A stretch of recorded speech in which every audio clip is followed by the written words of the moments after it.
Swastika.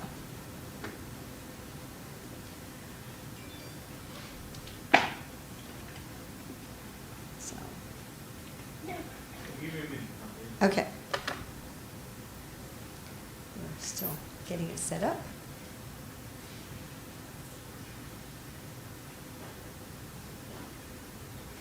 Now we do have our books here tonight if anybody's interested in the book.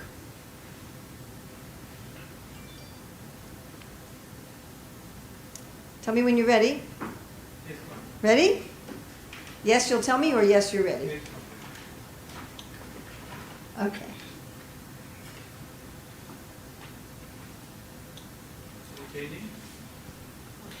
Nope. Oh.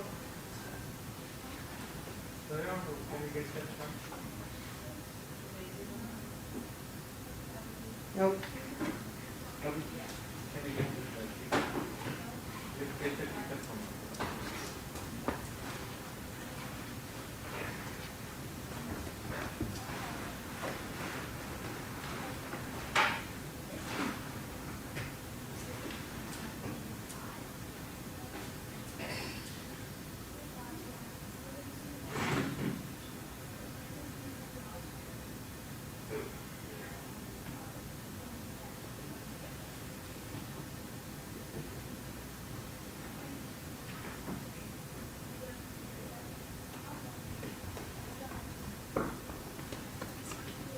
It's all right now?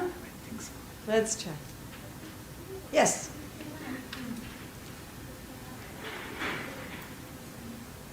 So we're talking, oh, thank you so much. You already have one.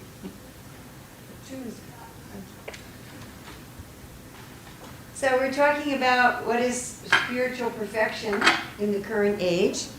And first we would like to ask, well, what is perfection? What do we mean by attaining perfection? So for this, we look at the Bhagavad Gita, and in chapter 6, Krishna defines perfection as being able to see the self by the pure mind. So generally, what we think of as the self is the body. Right? We think this is myself. But a little introspection, we'd understand that this body is not our self. After all, when we were very small, we had a tiny baby body. And if we put photographs of those baby bodies on the wall, and we said, now match those pictures to the present bodies, we wouldn't be able to do that very well, correct? Our body's completely changed. Not like a balloon that just got bigger, we have a different body. But yet we're the same person. Maybe we can remember something from when we were 4 or 5 years old, right? So we can understand that the body cannot be me. The body cannot be me. And sometimes a person has a disease or accident, they lose an arm, they lose a leg, but they're still the same person. So to see the self means to see the spiritual self by the pure mind. So the mind that's not contaminated by the modes of nature, the mind that's not contaminated by selfishness and egoism. And then we see the actual self, which is a spiritual being, transcendental to this body. And Krishna also says that perfection is to relish and rejoice in the self. So when we think that we are this body, or even that we are this mind, it is very difficult to love ourselves. It's become very popular nowadays for people to talk about loving yourself, right? I'm sure everybody's heard that. You should love yourself. Sometimes people say you can't love anybody else until you've loved yourself. Yes? But if we're going to identify the self as the body, it's very hard to love ourself in terms of the body. Again, there's a lot of propaganda like that. Everyone's body is beautiful. But that's not objectively a fact. If it was objectively a fact, then the whole cosmetic and plastic surgery industry would be bankrupt. And much of the fashion industry. Most of us find something about our body we don't like. Our nose is too small or too big, or our hair is too curly or too straight, or we're not tall enough, or we're too tall, or we're too fat over here, or too skinny over there, isn't it? Anybody look in the body, look in the mirror and go, oh, my body's absolutely perfect. It's hard to love yourself if you think that you're the body, and it's hard to love yourself if you think that you're the mind. Right? Our mind has so many thoughts that we don't like. Isn't this true? I don't think any of us would like to take all of our thoughts in a day and make them public. So how do we love ourselves if we think that we're the mind? But Krishna says we relish and rejoice in the self. Not only that we love ourselves, we relish and rejoice in the self. And that is when we understand that we are a spiritual being. As a spiritual being, we're part of Krishna. Mamai vamso jiva loke, jiva bhuta sanatana. And just like Krishna, we are perfect. We are not infinite like Krishna, but we are perfect like Krishna. We have most of the qualities of God. And we're wonderful. So perfection is when we can really rejoice in ourselves because we see ourselves. We experience ourselves. And Krishna also says perfection is having boundless transcendental happiness realized through transcendental senses. So our happiness in this world, materially, is not boundless. We eat some good food or have some romantic encounter with our spouse, but that has a boundary to it. We go to Disneyland or whatever somebody may find enjoyable. They watch a fun movie or they walk in the woods, whatever people find to be happy, but it has some boundary on it. The walk in the woods is over, the movie is over, the romantic encounter is over, the pizza is over. And even when one is enjoying it, it's still not unlimited happiness.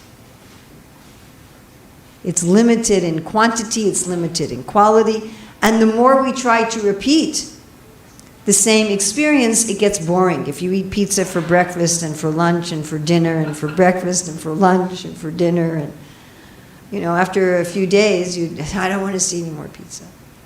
So happiness based on the senses and the mind is not boundless. So Krishna is saying perfection is you have boundless happiness. Happiness that doesn't have a boundary of quality or quantity.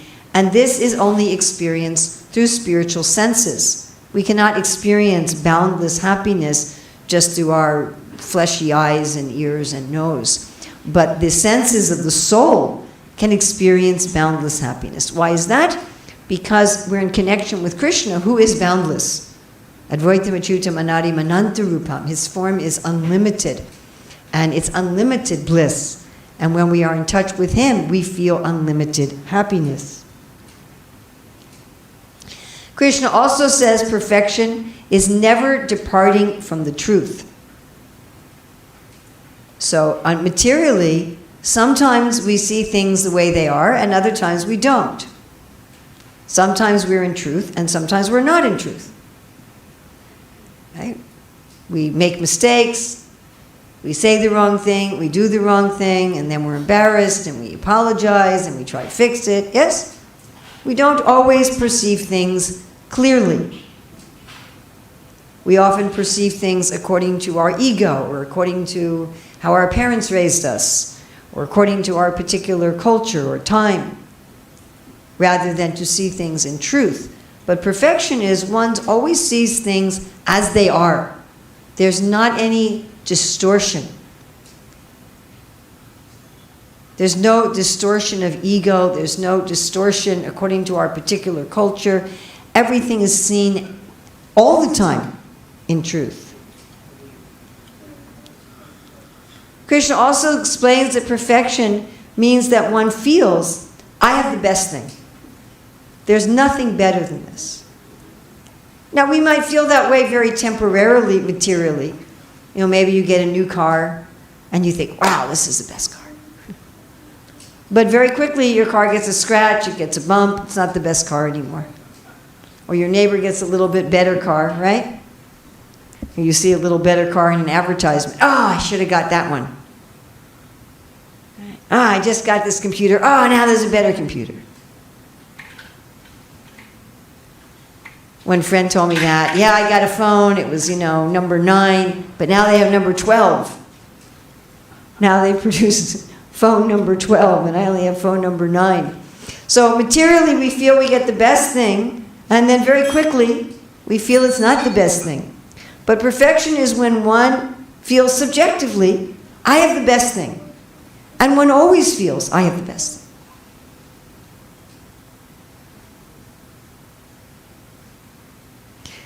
And perfection also, Krishna says, means never being shaken even in the midst of the greatest difficulty. This concept is interesting because Krishna does not say that perfection means you have no difficulty. I think many people feel that if you're a religious person or if you're a spiritual person, you shouldn't have any problems in life. You should never get sick. You should never get hurt. Nobody should ever insult you. You should never lose any money. But that's not the promise given of perfection. The promise given of perfection is that no matter how great the difficulty, somebody tells lies about you, ruins your reputation, you lose your job, you lose all your money, your house burns down, your spouse leaves you, your children all turn out bad and end up in prison, and then you get in a car accident, lose your memory, and you end up in, the ICU. I mean, that's like the worst, what's the worst thing we can imagine, There's a war, we're captured, we're in a POW camp. But one's not shaken. One's not affected. And we have so many examples in history and in the scripture of people who are unaffected even by great difficulty. Haridas Thakur, who, although he was a Muslim, was chanting Hare Krishna. And because of that, the Muslim government basically tried to execute him. And they were beating him through 23 different villages. And still he wasn't disturbed. He didn't feel any pain. He didn't feel any mental disturbance. He wasn't shaken. It didn't affect him. Because he knew this has nothing to do with me. One is situated on the platform of spiritual identity. And ultimately, this spiritual perfection means that we have our loving relationship with the Lord. Spiritual perfection is not something impersonal or voidist. It's not just like, ooh, I'm not shaken by any difficulty, I'm spiritual. Because that's also boring.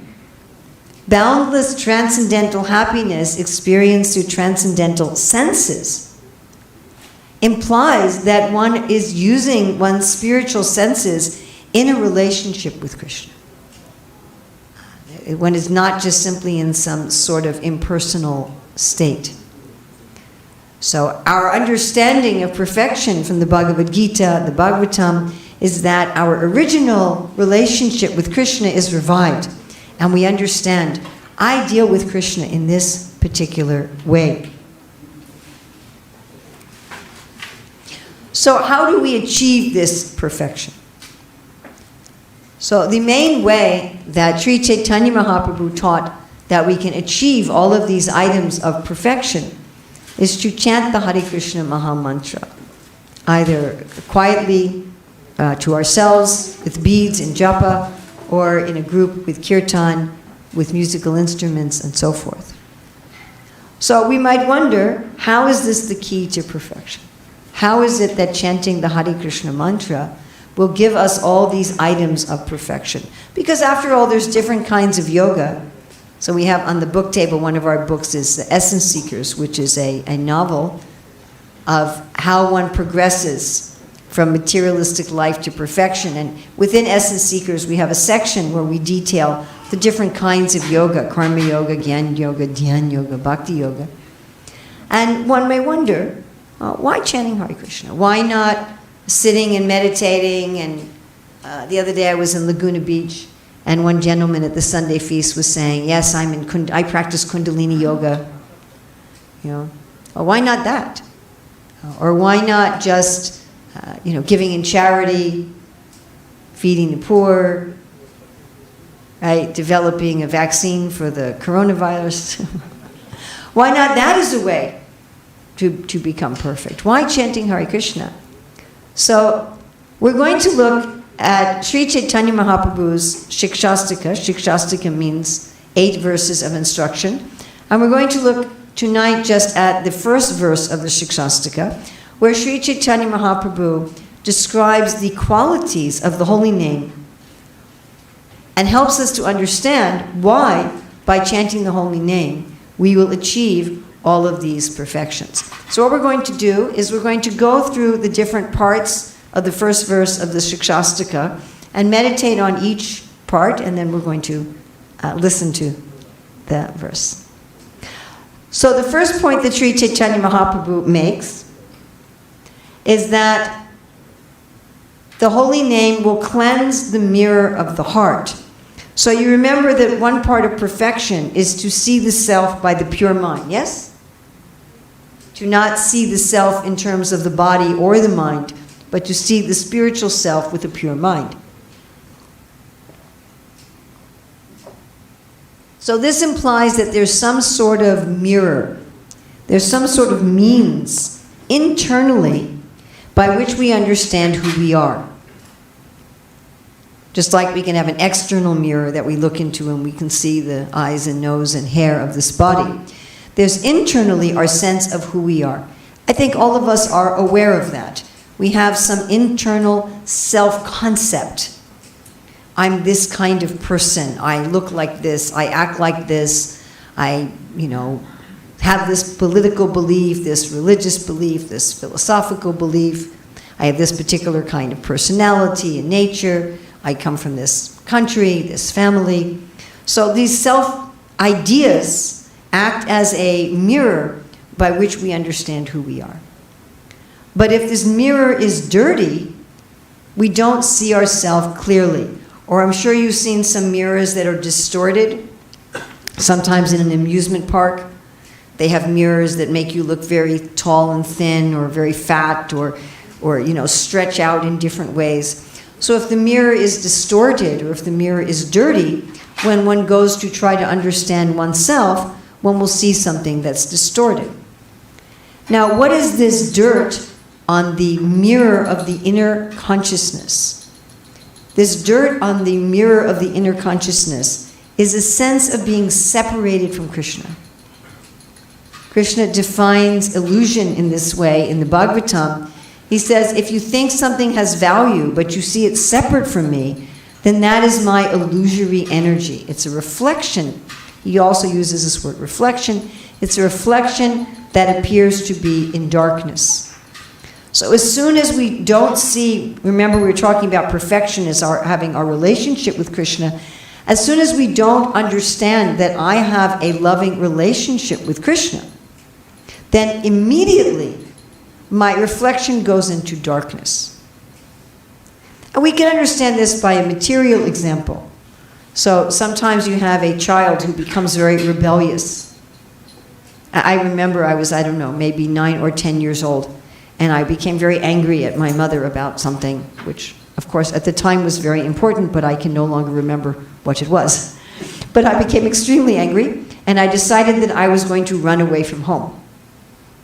So I wrote a note, "Dear Mom, don't look for me. I have run away from home. But don't worry, I'll be back later."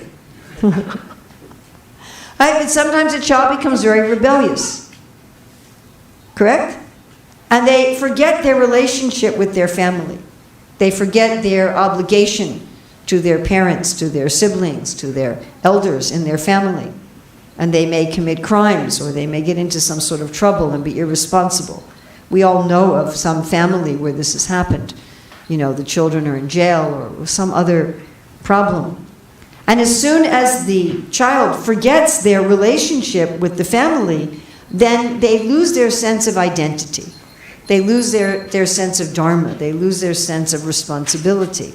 So this is very easy to understand from a mundane example. Or a person working at a job. If they forget their relationship with their employer, then they may steal from the job, or they may not do their work properly. They lose their sense of identity. So as soon as we don't see ourselves in relationship to Krishna, who's everywhere and everything, and our Supreme Father, then we also lose our sense of who we are. And because who I am is a part of Krishna and a spiritual being, it's actually quite serious that I start seeing myself, as we were talking about earlier, as this very flawed body and mind. It's actually quite an unfortunate situation where I'm this beautiful, powerful, youthful,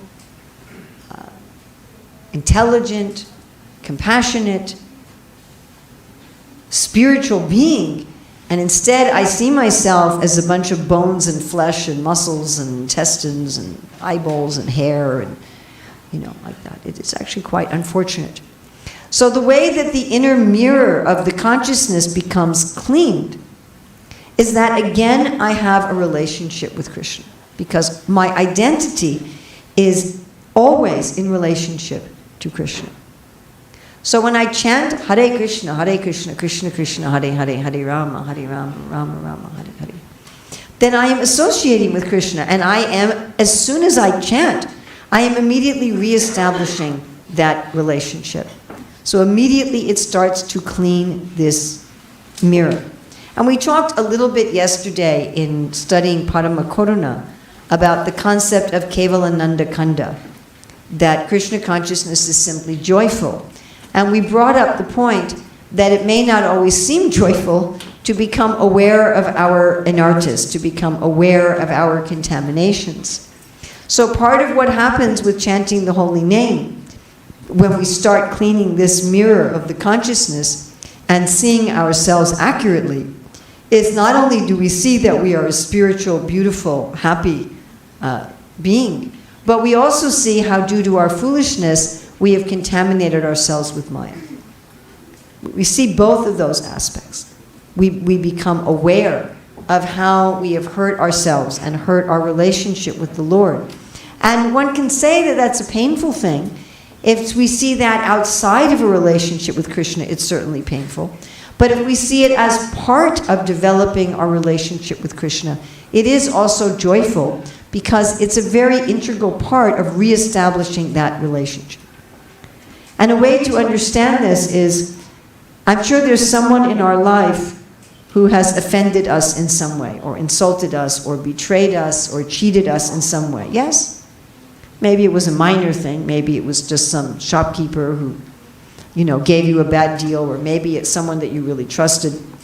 And if that person wants to reestablish their relationship, then part of doing that is they need to admit what they've done wrong. Am I correct? Yeah? I mean, if someone's really hurt us, if somebody was a guest at my house and they stole my computer. I read a true story about a woman who was staying at her friend's house and asked to borrow her very expensive purse, some like Louis Vuitton or Gucci or one of these things. And she said, sure, you can borrow it. So she brought it back after a day, and then the friend left, and a week later the purse broke. So the owner took it in to get repaired, and the repair shop said, this is a fake. So the woman could immediately understand, my friend took my expensive purse and substituted a fake. And when she confronted her friend said, oh, sorry, but I needed the money. Right? So that's not going to restore the relationship, is it? Because the person's not acknowledging how they betrayed the trust of their friend. Everybody can follow this? I'm sure we've had that example. Somebody apologizes to us, well, I'm sorry, but you weren't very nice to me either. And we're like, it doesn't really work for me. And when somebody apologizes genuinely and really restores the relationship, it's very pleasurable. And in fact, sometimes restored relationships are stronger and sweeter than ones that weren't ever tested. In fact, it's quite interesting. Businesses find that people are the most loyal customers when the company messes up and then fixes it, over people who had experience when the company never messed up. If the company never messes up, you may take it for granted, right? But if they mess up and then they fix it, and oh, what a nice company. So sometimes a relationship that's broken and restored is a more blissful relationship. So we have offended Krishna. This is sometimes a hard thing to understand, but we have offended Krishna. And part of restoring our relationship with Krishna is to be able to clearly see how we are offending Krishna so that we can have some genuine remorse. And if that genuine remorse is part of reestablishing the relationship, it's very sweet. Again, I'm sure we've all had an experience of how sweet it is to restore a relationship through apology, either someone apologizing to us or us apologizing to someone else. So this cleansing the mirror of the mind is like that. We see our spiritual glory, we see our spiritual beauty, our spiritual knowledge, and we also understand of our offense, how we have betrayed Krishna, how we have turned against Krishna. And we have the opportunity then to come to him with repentance and with remorse. And so those things go together, become very, very sweet. So we can understand how as soon as we connect with Krishna by chanting his holy name, then we are in that process of reviving our relationship, and therefore these things become very clear. Just like if I've offended, they say, you know, the other day when you did this and that, and things become clear. So this is exactly what happens when we chant the Hare Krishna mantra.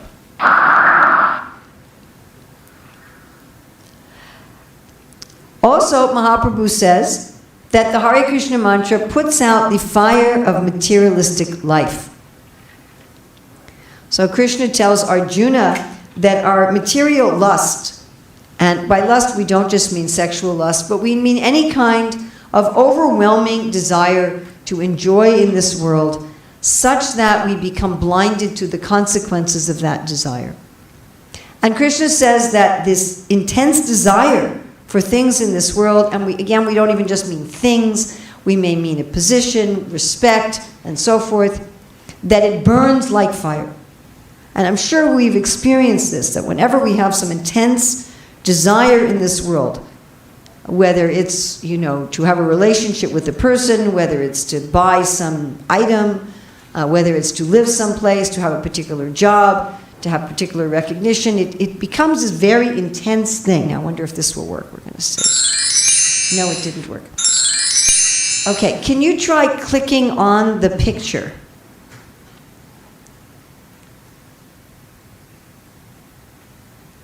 There you go.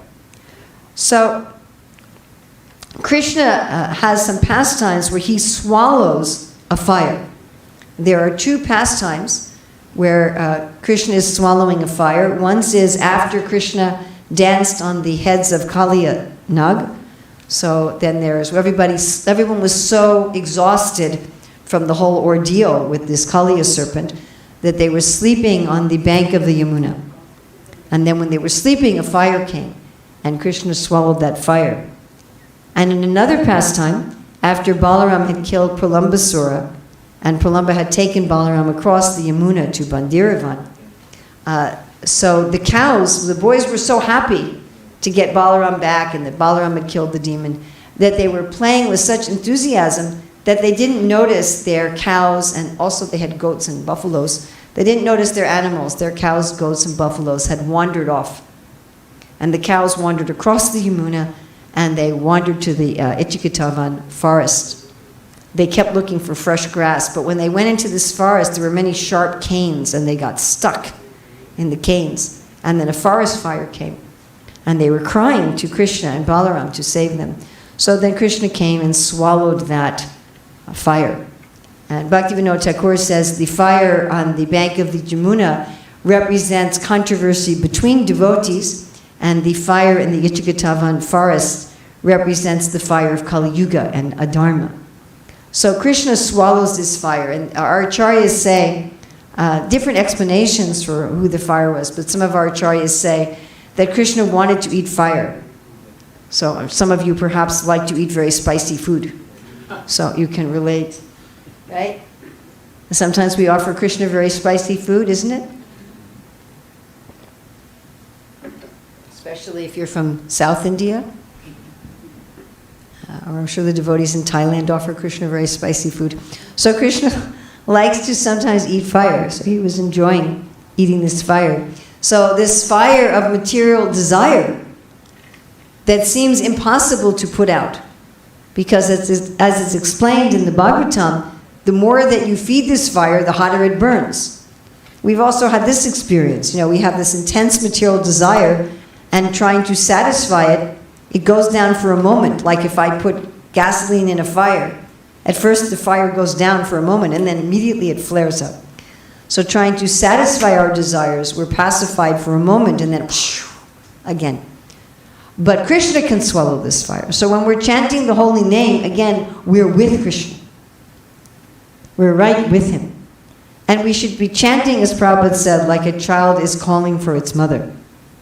So just like when the cows were in this fire, they were calling, Krishna, moo. Right? And the cowherd boys were also saying, Krishna, Krishna, we're your friends. Please save us from this devastating fire. So when we chant the Hare Krishna mantra and we have this mood that Krishna, I'm being swallowed by this fire of my own lust, my own greed, my own envy.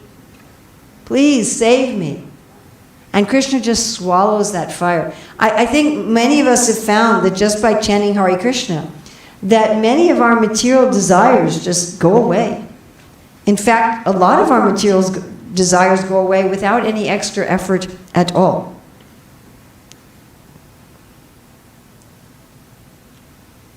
Okay, now it's not advancing.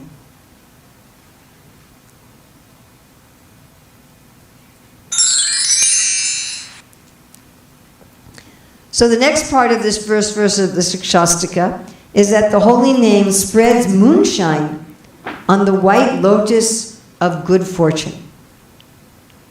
So generally lotuses bloom during the day. Everyone has seen the lotuses are blooming during the day and they close at night.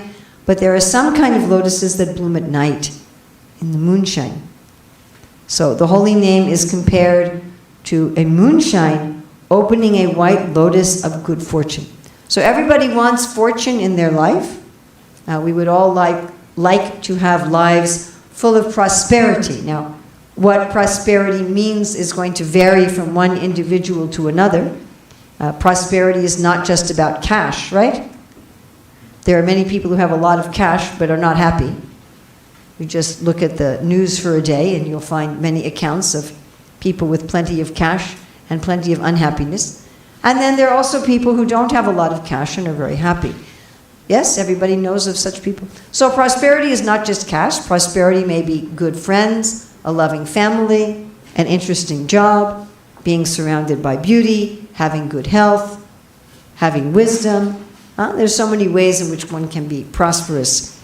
So good fortune ultimately means, though, not just these things in this world in a temporary sense. Beauty in a material sense is fleeting. A beautiful house, a lot of cash, name and fame, wisdom. All of these things in this world are very fleeting. But the soul has good fortune eternally. What is it? Mahatmanas tumam parta daivim prakriti mashritaha. So when one is spiritually realized, one is under the divine energy. And the divine energy is Lakshmi Devi. That is the divine energy of the Lord. And as soon as we are under the shelter of Lakshmi Devi, then of course we are full of fortune. Now the moon is a very gentle light. The sun can be intense. Of course, in this part of the world, everybody welcomes the sun. The sun is not usually intense here in Seattle. But no matter where you are in the world, the moon is a very gentle light. So this opening of the lotus of good fortune is done with gentleness and soothing beauty. That is the moon. Isn't that the moon? A very gentle, soothing, beautiful light, kind of like a pearl hanging in the sky. So Krishna is very soft. Actually, Krishna appears in the dynasty of the moon, and he is very, very soft and gentle. Krishna is often compared to a moon, and the different parts of Krishna's body are compared to different moons. Right? The moons of his cheeks, the half moon of his forehead, the moons of his fingernails, and so forth. So again, as soon as we're chanting the Hare Krishna mantra and we're in touch with Krishna, then we feel this soft, beautiful radiance. opening up our natural prosperity and good fortune in touch with the internal energy.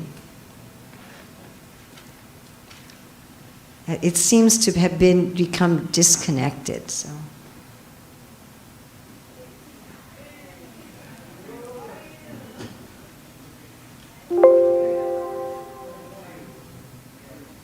Okay. So the holy name is also compared to the life or the bride, Vidya Vadu Jivanam. Vidya means knowledge, Vadu means a bride, Jivanam, life. So the life or the bride of all transcendental wisdom. So Sri Chaitanya Mahaprabhu, when he was in Navadvip, he was saying that a house is not a home without a wife. Yes? So, we don't want to be stereotyping genders, but generally speaking, it's the woman, the bride, who puts the pretty curtains on the walls and the pictures up and the nice bedspreads on the bed. Generally. Right? She brings life into the house. So the holy name is like that. The holy name is like this bride that brings life to knowledge.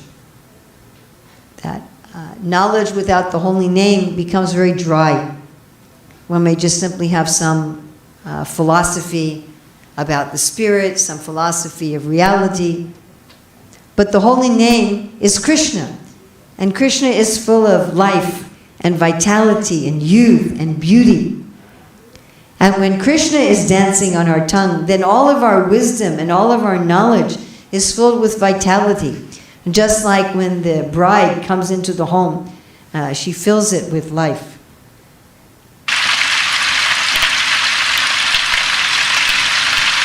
And the holy name increases the ocean of transcendental bliss. Anandam Budhivardhanam.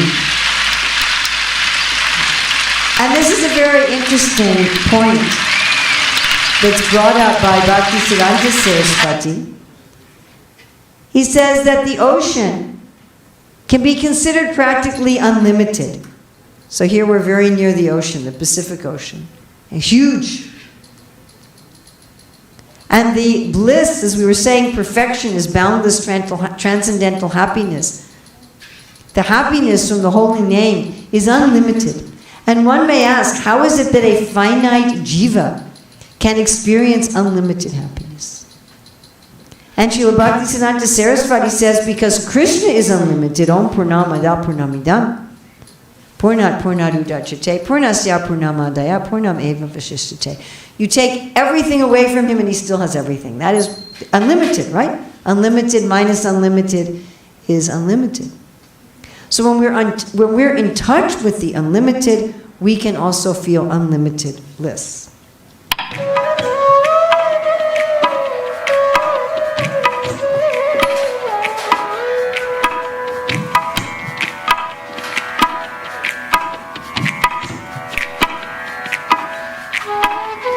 So the next part of the Shikshastika is at every moment giving one a taste of the nectar of love of God. So in material life, everybody knows that the greatest happiness in life is for there to be love. Love of something, at least loving your work, or loving your country, or having a dog that loves you when you come home. Something where there's love. If you don't have love of a spouse or love of a family, love of something, love of a hobby, that if there's no love, Sri Chaitanya Mahaprabhu also says that life without love, it's empty and poor. Right? Premadana mina vyarta daridra jivana dasakori beta mori dasakori beta, I forget the rest of it. Deha Premadana, I think. So he says, life without love, it's just useless and poor. And everybody knows this. If you have a lot of money and a lot of fame and a lot of power, and you don't love anybody and nobody loves you, what is the value of your life? But the love we have in this world for our spouse, for our parents, for our children, for our siblings, for our country, for our work, for our home. Those are all tiny, tiny, tiny parts of God. What does Krishna say? Everything beautiful, opulent in this world is just a spark of my splendor. Imagine how much love we could have for the source. If I could have so much love for my child, or so much love for my work, or so much love for my country, how much love could I have to the source of all that? How fulfilling would that be? How much happiness would I have? And when I'm chanting, I'm in touch with that source. I'm in touch with that source that's the, as Prabhupada would say, the reservoir of all pleasure.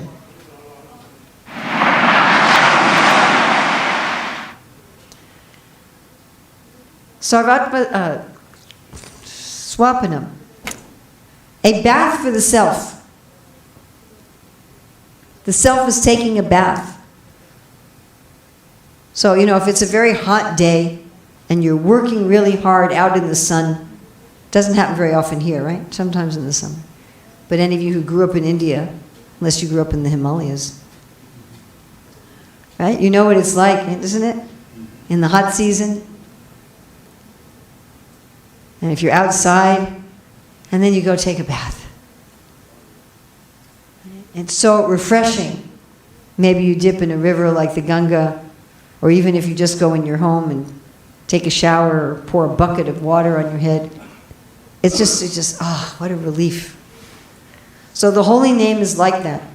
It cleanses away all of the dirt and the sweat and the grime of our ego, our fears, our anxieties, our striving, thinking that I'm going to be happy in this way or that way, and will this person like me and that person like me, and am I going to do well on this, and what's the result of this, and is this going to happen, and is that going to happen? It's all washed away. It's all washed away. We just see that it's all something temporary and external, and it doesn't really touch me at all. I become rather in touch with the eternal and the real. Hare Krishna, Krishna Krishna Hare Hare, Hare Rama Hare Rama, Rama Rama Hare Hare. So Mahaprabhu's conclusion of this first verses of the Shikshastaka is because of all of these points, the holy name is always victorious. All right, now that we've meditated on each of these, we're just going to listen to the first verse of the Shikshastaka.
Padam Purnamrita Swadana Sarvatma Snapanam Param Vijayate Shri Krishna Sankirtana.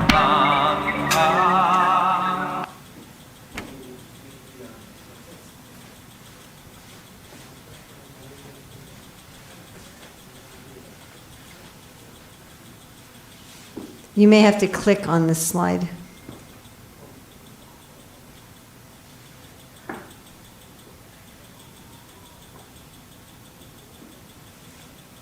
No, that didn't work.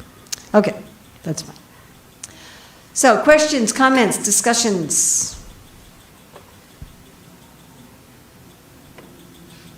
You see online, you can post the comment. And if you're listening online, you may post a comment online.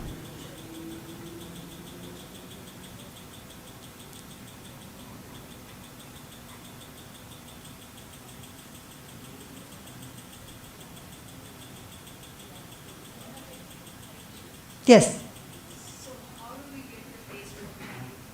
How do we get the taste for chanting? Well, of course, that's the next verse of the Shikshastra,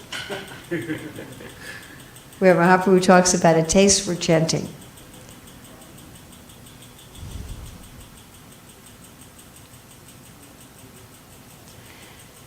You know, I've heard a lot of devotees speak about this in different ways, so I'm not sure that there's one answer.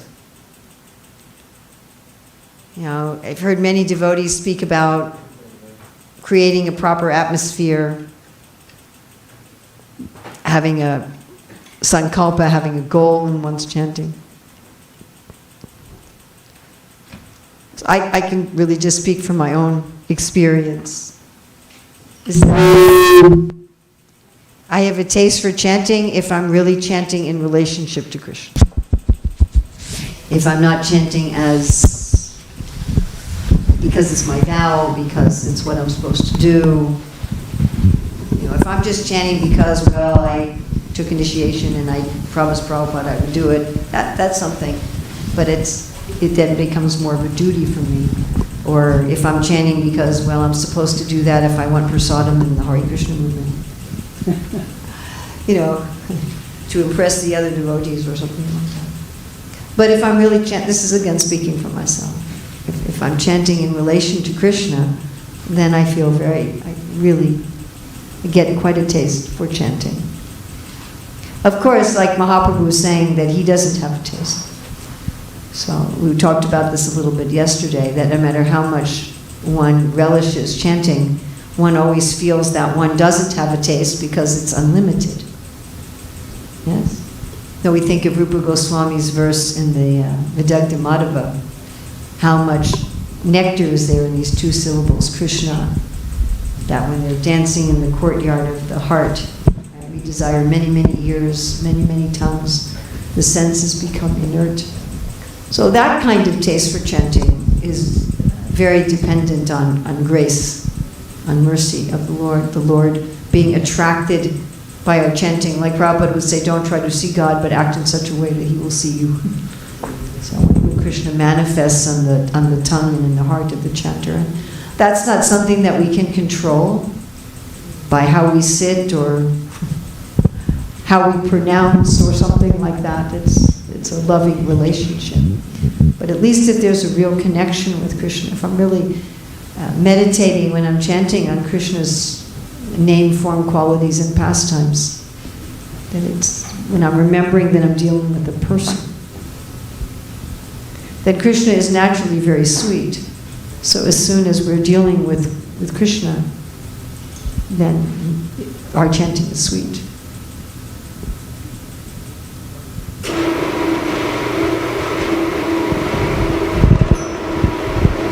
Yes? Mataji, what do you mean by Mataji, what do you mean by meditating on the name and pastime during chanting? Because normally we are told that whenever we are chanting, we are supposed to speak the Maha Mantra and hear it. So where does how does that come from? Prabhupada would consistently talk about just hearing the mantra as a second tier. Like he'd say, when you're chanting, you should feel the presence of Krishna, and then you remember how Krishna is playing with the cowherd boys, you remember how Krishna is speaking the Bhagavad Gita, and if you can't do that, just hear the name.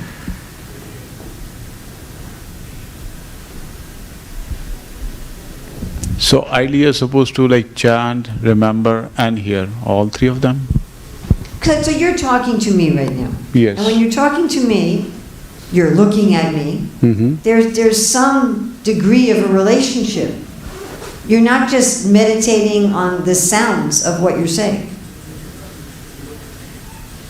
So we're all capable of doing that.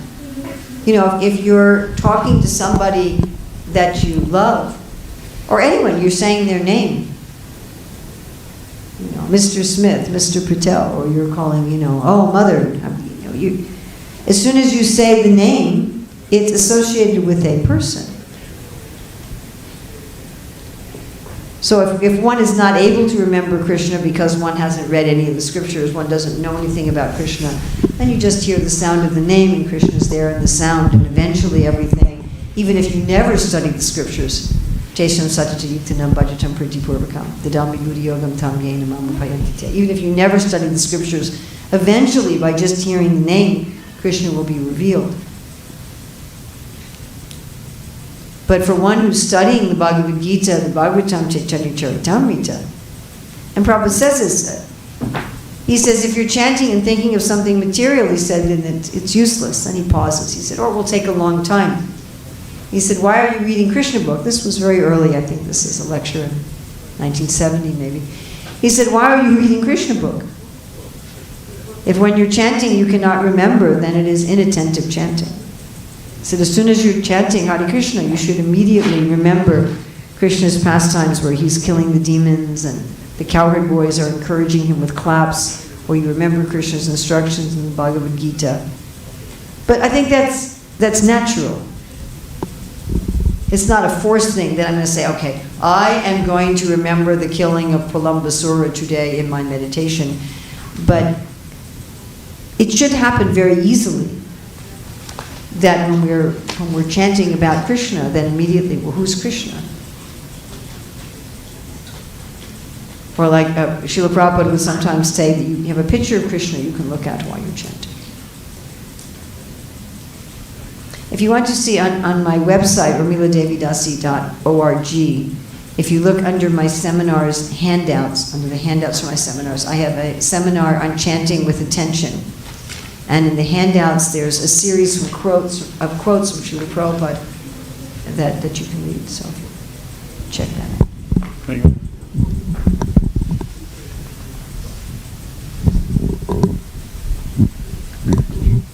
Anybody else? Any more questions?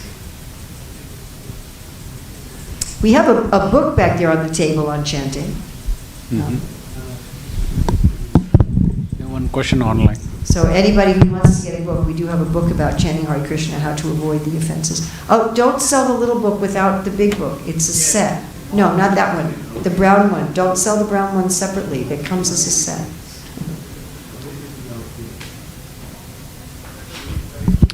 Yes. There is one question online. A devotee does not experience the cleaning of the heart, facing one's own impurities You want me to sign them? as Oh, though I can show people. Oh. Yes, go ahead. So this is the, before you read the question. So we have a book back there on chanting. So if you want to read more about chanting and chanting with attention, we have this book back there. And those of you who are online, you can get this on Amazon also. Or you can come here to the temple after we're not worried about the coronavirus and pick up a copy. Yes? So this question is from Mahalakshmi Mataji. A devotee does not experience the cleaning of the heart, facing one's own impurities as something displeasing or unwanted. Does this mean that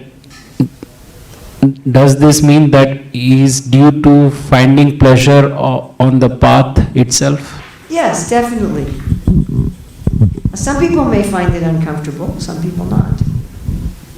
You know, much of the cleansing of the heart is a very wonderful thing, but sometimes it may be a little awkward to face one's anarthas.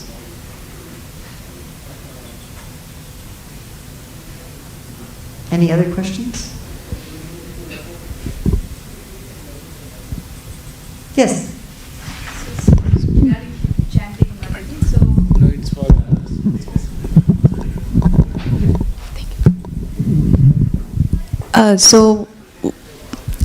how do we inspire kids to chant? Sometimes we Well, ourselves. that is another seminar. So, I have a seminar on that, inspiring kids to chant. If you go to ISKCON Desire Tree and go to the audio, ISKCON Desire Tree audio, Mataji's, Urmila Mataji, probably under like seminars or other topics, how to inspire kids in japa. We also have on my website, there's on the free educational materials, and Touchstone Media is working on printing this, but right now it's just online as a PDF. There's a book called Collective Worship, and in Collective Worship there's 2 or 3 pages in that book about how to inspire your kids in japa. But that is another seminar. So maybe the next time I come to Seattle, when we're allowed to fill the room with 200 people instead of worrying about everybody sneezing and coughing, so maybe if the devotees want, maybe we could do that sometime. Yeah, we look forward for that, Mataji. Thank you. Anybody else?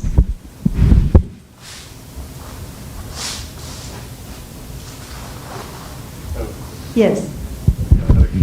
Hare Krishna. Thank you. So, the beginning of the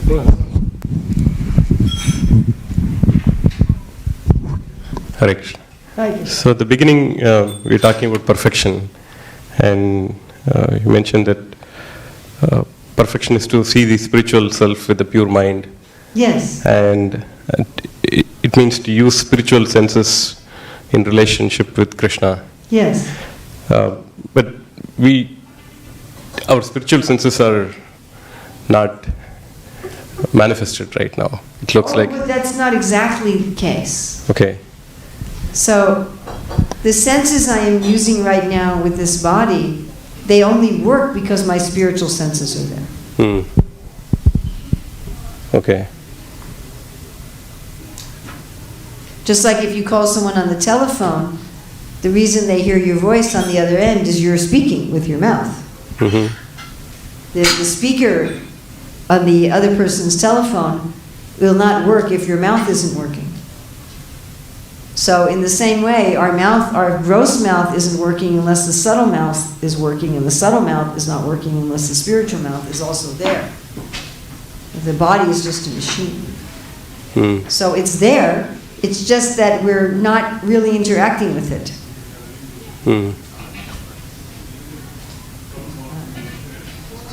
We're not seeing it because we don't want to. Because our spiritual senses are all in relationship to Krishna. And the covering creates a false ego. So if we're attached to the false ego, then all we see is the covering.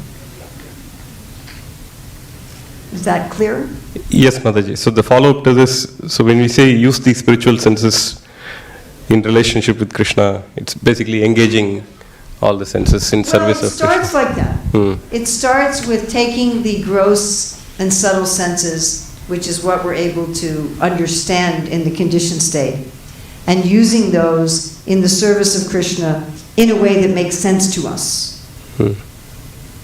In a way that looks something like work in the world. And as we do that, we gradually become aware that we have spiritual senses and we are a spiritual being. How fast that happens, I mean, Prabhupada says it can happen in a moment, though I see for most people it's not a moment. But it does eventually happen, that one starts to become aware as this mirror becomes cleaned. I mean, I like to think of it, you can think of it like a foggy mirror in a bathroom. You take a hot shower and the mirror gets foggy, and then it gradually clears. At first the mirror is so foggy you really can't see much of anything, right?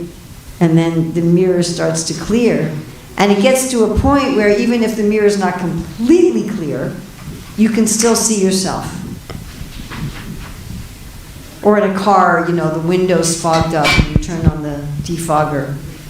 It doesn't have to be completely clear. According to Madhurya Kadambini, our inartas have to be like 40-50% gone. So, or you can think of it like if you burned something inside of a pot and the bottom is all crusted with burn.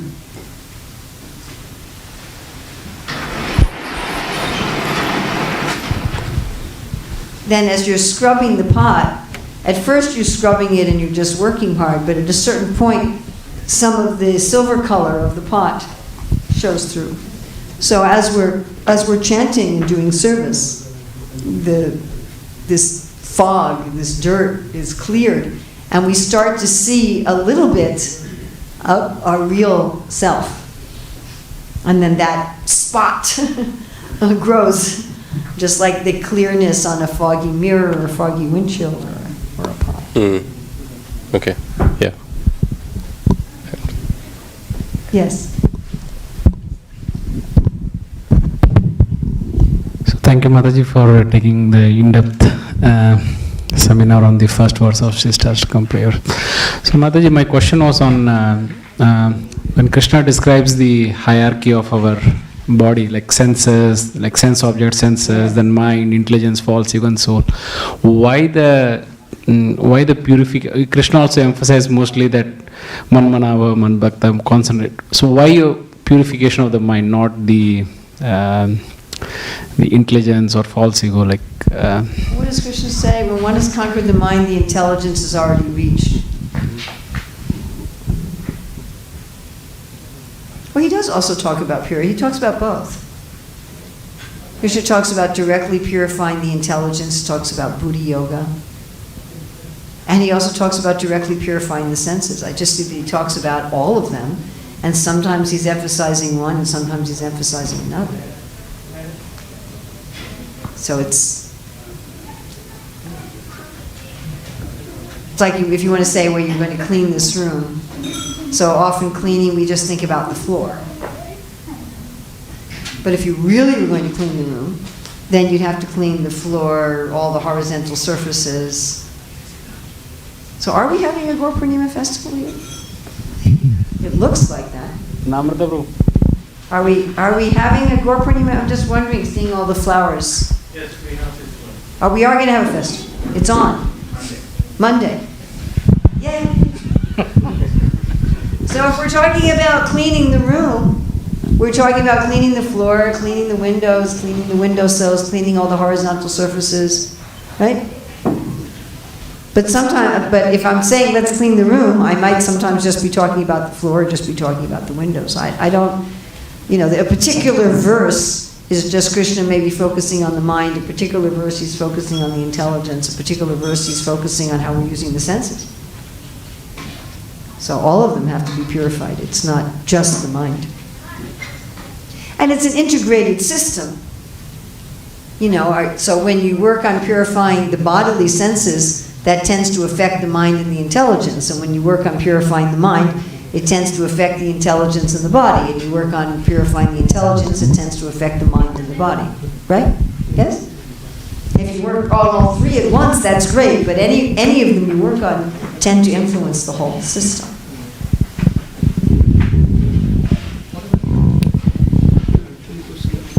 We have another question coming in. Yes? Hare Krishna Mataji. So, Krishna says that make your mind your friend. Yes. How do I do that? How do we make our mind our friend? It's hard, isn't it? Well, it's like impossible not. Arjuna said that. Arjuna said, Chanchala himana Krishna. He said, I don't know how to control this mind. It's like a tornado, like a hurricane. How do I control the mind? So there's many techniques given in the scripture for how to control the mind. In Bhagavad Gita 2:64, Krishna talks about being free from attachment and aversion. And that's a technique used in all spiritual disciplines and all yoga systems. He talks about this also in the 5th chapter, the 13th chapter, where Krishna emphasizes that we're not really doing anything, that we're the observer. And the kind of meditation that's becoming very popular in the world today involves focusing on the mind as an observer. That allowing the mind to observe the thoughts and the feelings that pass through as being non-self. I am observing my thoughts, I am observing my feelings, and I don't have any attachment or aversion to any of them. So this is certainly a technique, and this technique is certainly part of the sadhana in all yoga systems. Another way of making the mind one's friend, Prabhupada talks about, is to be planning for the mission of preaching Krishna consciousness instead of planning for how to increase our own enjoyment in this world. So one of the ways that our mind is our enemy is that it's always planning for how can I increase my enjoyment and decrease my distress. And it's constantly doing this. And we can easily analyze any of our thoughts in one of these two categories. You know, oh, I got to get a better pair of shoes, or I got to get a better job, or I got to get a better raise, or I got to avoid this person. How am I going to get this person out of my life? How am I going to get rid of this disease? How am I going to get rid of this debt? So it's always something like that. Yes? Just if you try for a while, like for even a half an hour or an hour, and just kind of observe your thoughts, and you'll see that where the mind goes is one of these two things. How can I do things to become happier, and how can I do things to avoid distress? So this planning of the mind and jumping around to plan can be used to jump around and plan about how to serve Sri Chaitanya Mahaprabhu. Take the same planning instead of how can I make more money and get a bigger car and a fancier house and a higher status job, and then everybody will respect me, and then I'll be able to buy the new flat screen TV, and then I'll be able to take a vacation, in Jamaica. Instead of that, you think, all right, well, how can I help people to learn the Bhagavad Gita? How can I get people to take prasadam? You follow? Yes? And we're very, very fortunate that Sri Chaitanya Mahaprabhu has given us a mission to save the world, not just to save ourselves. And there's unlimited plans we can make to save the world. It's a big world, and there's a lot of problems. There's a lot to save. There's a lot to fix. You will not run out of plans and ideas and food for the mind. And another way that we can make the mind our friend is by turning it to Krishna's name, form, qualities, and pastimes. And there's things, whatever is happening in our life can remind, whatever our mind goes to materially, can remind us of something in Krishna's pastimes. Let's say you're having a problem with a family member. Well, Krishna sometimes had problems with family members. He had a lot of problems with Rukmi. Yes? He had problems with Mitravinda's brothers. Then there was the problems between the Pandavas and the Kurus. There's so many stories in the Shastra of Krishna's problems like that. And the Pandavas' problems, the devotees' problems, Dhruva with his stepmother. And you start meditating on that. Right? Or if you're having a problem with money, you meditate on how Arjuna went to get money for the Rajasuya Yajna. That's why he's called Dhananjaya. Right? You're having a problem with somebody taking away your job, or your house is in danger, and you can meditate on how Bali Maharaj took the demigod's kingdom away, and how Vamandev came and tricked them, and start taking your mind and your consciousness deep into the Leela. I was talking with someone the other day they were falsely accused of something, and they were thrown out of their job. And I said, what is there in the Shastra you can meditate on? They said, oh, the Pandavas who were exiled. I said, which Pandava would you like to meditate on? They said, I'd like to meditate on Nakul. So we started going deep into how did Nakul feel when he was in exile for 13 years? How did he feel when he was away from his family, away from his kingdom? How did he feel that he had just had this Rajasuya Yajna with Krishna? And you start going deep into the emotions of the Leela. And that way your mind becomes your friend. And then our mind, instead of meditating on our so-called pastimes, our imitation pastimes with this and that and the other thing, right? If you're meditating on what car you want to get, you can think of how Krishna calls for his chariot, and he takes Arjuna, through the universe and through all the coverings of the universe. And the horses don't want to enter the darkness, and then they go to the Brahmajyoti and start meditating on Krishna's chariot. Or you can even meditate, and the Bhagavatam talks about the chariot of the sun god. And there's so many things, so many places you can take your mind to, and your mind starts meditating on things in this world. Another way you can make your mind your friend is through philosophy. Thinking about the philosophy. Meditating on verses, memorizing verses. So I'm supposed to show these books. So we have this new Bhagavad Gita book, which enables you to learn 48 verses in the Bhagavad Gita, or to teach them if you have children. It's a nice book to teach children, but it's a nice book to learn the verses yourself. On page 6, there's a URL where you can go and download audio of all the verses. And we have summaries of the chapters also in the Bhagavad Gita, questions and answers. So you can meditate on the philosophy. Right? I mean, each word, Prabhupada said, in the scriptures you can meditate on. You can spend your day doing that. Okay? You can also use your mind to meditate on how Krishna says he's in the world, how Krishna says he's the light in all luminous objects, he's the ability in man, he's joining with the air of life to digest our foodstuff. He's the fire of digestion. Well, before I came here, I had dinner. Right? So during dinner, I was eating a cucumber. So what is a cucumber? So it wasn't that long ago that a cucumber was sunlight, right? The plant transformed the sunlight into a cucumber. And then Krishna, as the fire of digestion, takes that cucumber and transforms it into my fingernails.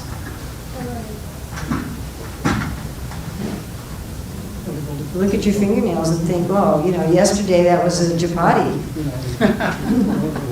And some time before that it was sunlight. And the sunlight is just a little reflection of the Brahmajyoti. And Krishna's digestion, you can start meditating how Krishna says he's all these things in the world. Krishna says he's our ability. That sense I have when I'm moving my hand, I have this ability to move my hand. Krishna says I'm that. Krishna says I'm your intelligence. I'm the intelligence of the intelligent. And we're using our intelligence. That's Krishna. So many ways you can make the mind your friend. I'm sure there's more than that. So I gave quite a few. Be free from attachment. What did I say? See if I can remember. See if I can remember. Be free from attachment and aversion. Right? I said that was the next one I said after that.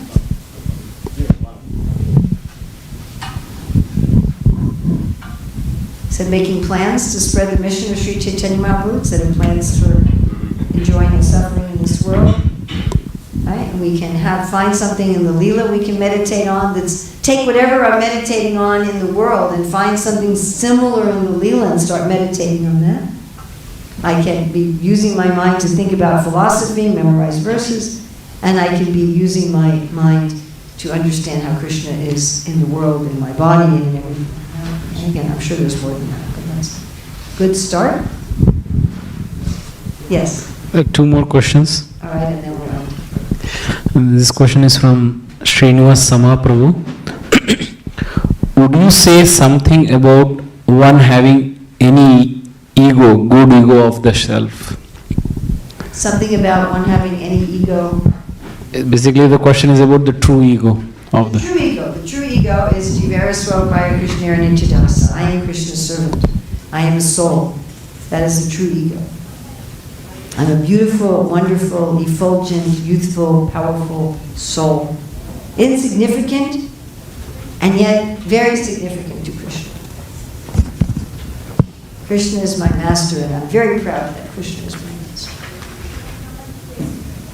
That is true. I'm the servant of my Guru, I'm the servant of Krishna, and I'm a spiritual, eternal being. And then the ultimate true ego is one realizes exactly what is our relationship with Krishna, on Krishna's cow, or the flower in Krishna's hand, or on Krishna's cowherd mold.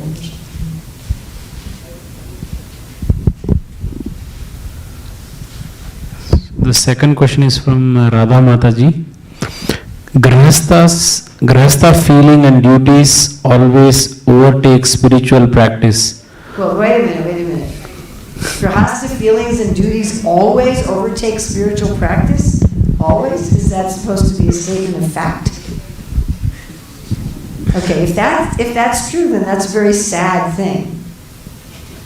I think even for ordinary persons, ordinary materialistic persons, that's not true. Ordinary persons are not always 24 hours a day absorbed in their household duties and practice. Sometimes they may be absorbed in something completely different. So just like even ordinary persons, what do they say? The average person in America watches 6 hours of television a day, which I don't understand that statistic. Like, do they sleep? And average means some people do more. So when people are watching television, they're not doing their grahastha duties. Am I correct? Yes? Generally, there may be some exceptions.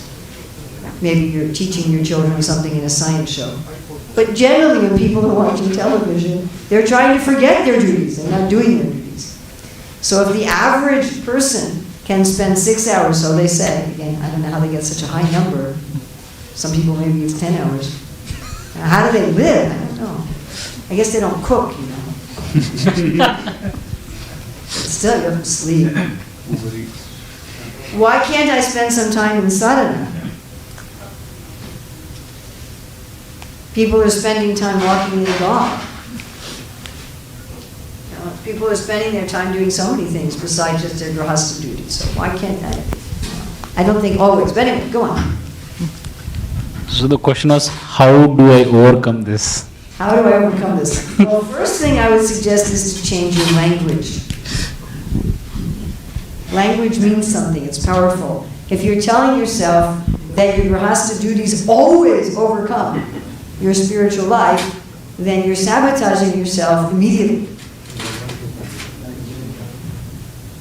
Because even for an ordinary person, their household duties do not always overcome everything else.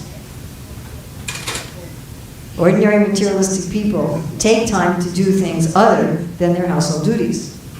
People go play sports, yes? They go hang out with their friends. They go to the movies, they watch television. They do all kinds of things that aren't related to their household duties. So if they have time for that, we have time for Krishna. That's the first thing. And the second thing is that if you see your household duties as your service to Krishna, then there isn't a question of household duties and Krishna. Bhaktivinoda says, I see my house as belonging to Krishna, and I see my family members as Krishna's servants. So just like in so many temples, there's an ashram. There's like a brahmachari ashram. Some temples have a women's ashram. And then there's a person who's in charge of the temple ashram. And they're making sure that the brahmacharis get fed, they're making sure they have a nice place to sleep, that they have clean drinking water, that their medical needs are taken care of, that they can buy things that they need. One of my duties, soon after I got married, we were still living on the temple facility. We used to do the shopping for the devotees back in the 70s. You know, the devotees who lived in the temple would give their shopping lists, and then we would go out and buy things for the devotees. So if you think of your house as a temple, and if you have an altar in your house, then it really is a temple. And then your house becomes an ashram, a grihastha ashram. And then, you know, you could say the husband is the temple president, and the wife is the temple commander, and the children are the ashram residents. And you take care of everyone just like somebody would take care of the devotees in the temple. It's not that, you know, well, here's my grahastha life, and here's my Krishna consciousness. But to have Krishna consciousness should pervade everything. So if you want to think of it in terms of, I have a separate time for sadhana, I believe that pretty much everybody all the time has some time to be with Krishna. And the other thing is seeing everything in relation to Krishna. So thank you very much for your hospitality. Thank you to those of you who have come tonight. And we do have back here the new Bhagavad Gita book. We have this Krishna conscious novel, how to go from materialism to spiritual life, and we were an Indie Book Award finalist.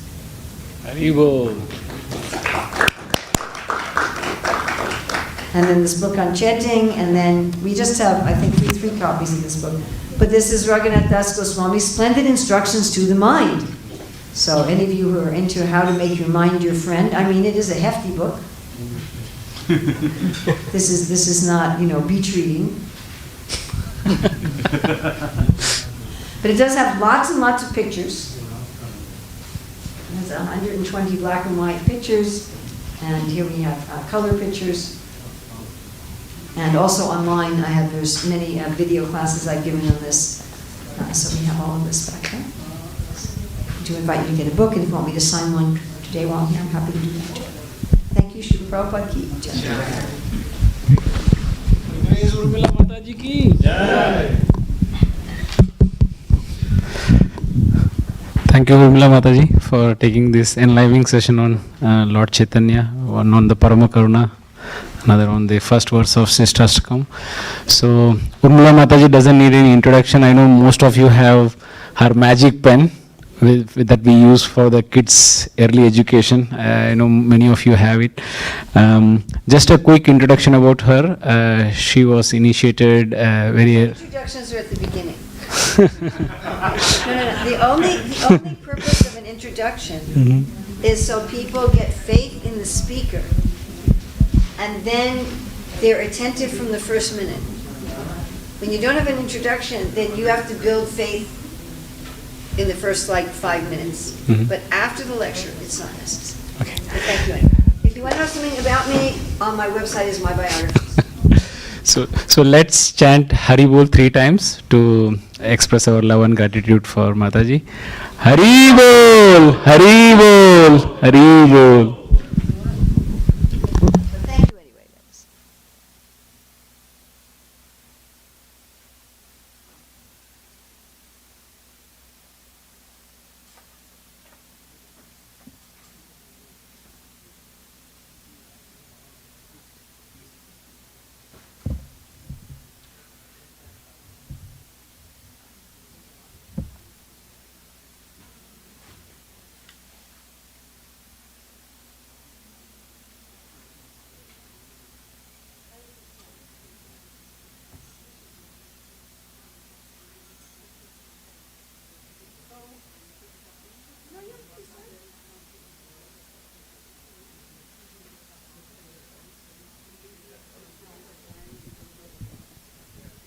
Yes, definitely.